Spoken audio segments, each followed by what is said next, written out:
জুলাই গণহত্যায় শেখ হাসিনার বিচার সরাসরি সম্প্রচার করা হবে। উচ্চ পর্যায়ে বৈঠকে এই সিদ্ধান্ত নেওয়া হয়েছে। বিচারের স্বচ্ছতার জন্য সব করবে সরকার। সোমবার গণমাধ্যমকে জানিয়েছেন আন্তর্জাতিক অপরাধ ট্রাইব্যুনালের চিফ প্রসিকিউটর মোহাম্মদ তাজুল ইসলাম।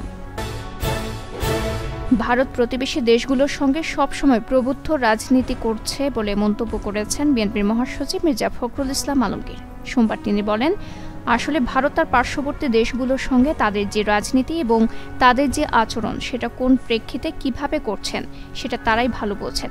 কিন্তু দুর্ভাগ্যজনকভাবে আমরা দেখতে পাচ্ছি শুধু বাংলাদেশ নয়, প্রতিবেশী দেশগুলোর সঙ্গেও ভারতের সম্পর্ক খুব ভালো যাচ্ছে না।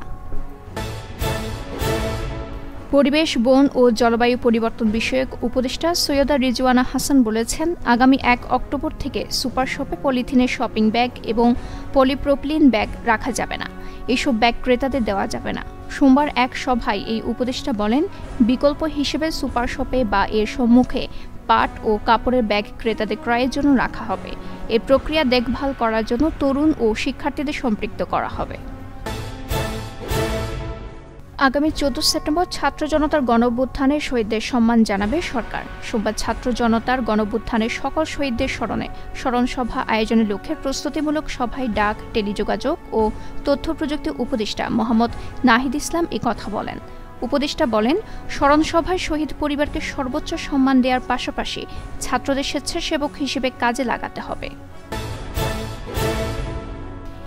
একাদশ শ্রেণীতে 2024-25 সালের অনলাইনে ভর্তি শিক্ষার্থীদের রেজিস্ট্রেশন কার্যক্রম আগামী 15 সেপ্টেম্বর থেকে শুরু হবে, যা চলবে 30 সেপ্টেম্বর পর্যন্ত। এই সময়ের মধ্যে শিক্ষার্থীদের রেজিস্ট্রেশন কার্যক্রম করতে বলা হয়েছে।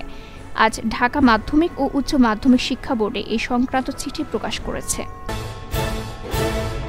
চট্টগ্রামের থানা থেকে এক আসামির পালিয়ে যাওয়ার ঘটনায় ওসি সহ 4 পুলিশ সদস্যকে প্রত্যাহার করে পুলিশ লাইন্সে সংযুক্ত করা হয়েছে।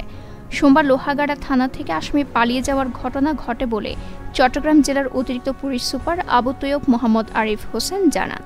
ওই 4 পুলিশ সদস্য হলেন লোহাগাড়া থানার ওসি রাশিদুল ইসলাম, এসআই নাসিমা আক্তার, আমির হোসেন ও কনস্টেবল এম আমিরুল হক।